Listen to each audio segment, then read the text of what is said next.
The Miami Dolphins' joint practice with the Detroit Lions on Wednesday quickly turned into an uncomfortable evening for the visitors.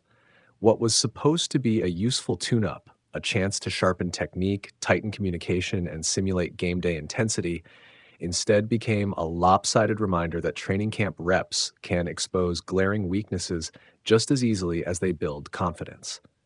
Multiple reporters who watched the full session used the same blunt adjective, lopsided. A pair went further, calling it the most one-sided joint practice they'd seen. That's not hyperbole in August. It's a real warning light. Detroit dominated physical matchups, won the line of scrimmage battles, and routinely disrupted Miami's timing. Coverage breakdowns, missed assignments, and a lack of consistent pass rush allowed the Lions to control the tone from the first whistle to the final drill. For the Dolphins, the optics are bad because they come amid lingering questions about on-field chemistry and mental focus. Mike McDaniel's offense thrives on timing, quick decision-making by the quarterback, and coordinated route structures. When the protection faltered and receivers failed to create separation, the offense sputtered. On the other side of the ball, Miami's defense looked slow to diagnose plays and late to rally, which only amplified the impression the Lions were running through the Dolphins rather than matching them. That said, context matters. It's August football.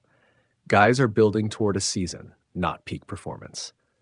Joint practices are intentionally grueling environments designed to stress players in a way practice against your own team doesn't.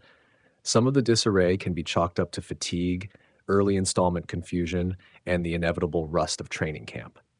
Players will fix technique, coaches will tweak game plans, and individual reps will be corrected.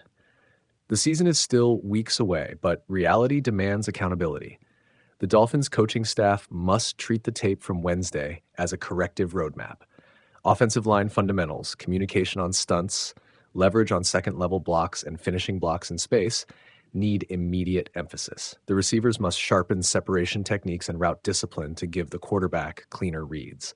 Defensively, gap integrity, tackling angles, and situational awareness during 2-minute drills should be drilled repeatedly until they're second nature. Leadership will be essential. Veterans must set the tone in the meeting rooms and on the field.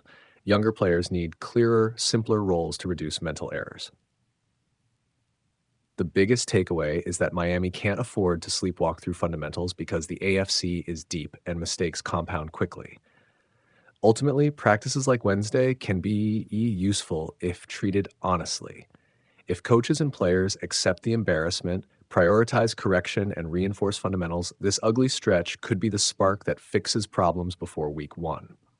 If ignored or brushed off, it's the beginning of a narrative that could be much harder to shake when the games start counting.